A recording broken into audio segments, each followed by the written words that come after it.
many of you have been embarrassed to say you like something, whether it be a TV show, a band, a book, or something else entirely? If you've talked with me longer than a few minutes, you've probably figured out that I am a huge fangirl. I love books, musicals, TV shows, movies, and I'm always talking about them. This is the kind of behavior that is often called obsession. In fact, that's the exact word that I used for years to explain my love for these works. Then I heard a different word, one that I've used several times a day since then: fandom. At first, it was amazing. Here's a word that explains my feelings exactly, and it leads me to a whole new concept. A community of fans who liked what I liked, binged the same series as me, or even shipped the same characters I did. I was ecstatic. Then I started hearing the negative side of this. I was called crazy and over the top. I was shamed for the things that had once brought me so much joy. Then I soon found out that it was a universal thing.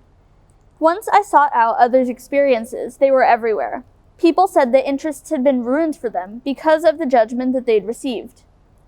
I found an article by Constance Grady explaining how teen girls and their interests do not get the credit they deserve.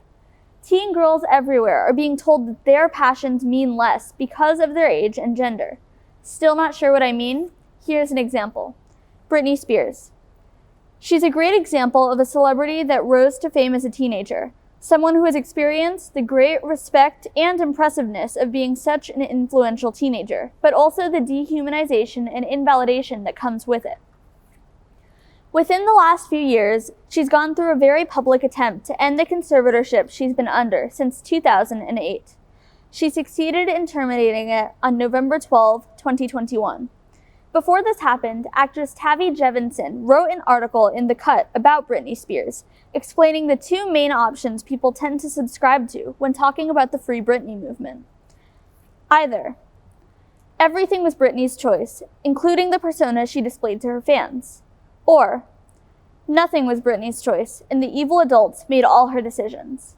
She explains why this way of thinking is harmful, comparing it to how conversations about assault and abuse tend to focus on the moral character of the victim in order to confirm that they have in fact been victimized. She goes on to explain what makes this topic so confusing. At the same time that young women are disadvantaged by age and gender, youth does carry currency, which can be mistaken for power. If you are a woman, however, this power is not on your terms. This means that as much as people talk about the power that teen girls have in our society, it is not actually in our control. We, as teen girls, only have this power when it seems either convenient or like it could benefit those with the actual power, the adults. Constance Grady's article about this issue explains how those holding power enjoy the juxtaposition of the feminine, superficial stereotype of teenage girls and the seriousness of everything that these girls stand for. The messages that we try to convey are applauded as part of our effort and then ignored. To use Grady's words, adults laud teen girls for their bravery in demanding change, and then refuse to make the changes they seek. Teenage girls are given appreciation and status for standing up for their beliefs and trying to get those in power to listen to them. But at the same time, those people in power are using them to gain public approval and then ignoring the reality of their demands. The power to change this may not lie in our hands, but we can still find ways to push towards change. Next time you're tempted to put down a girl's opinions or interests, don't. Instead, show to her that you're interested and that her thoughts are valued just as much as everyone else's.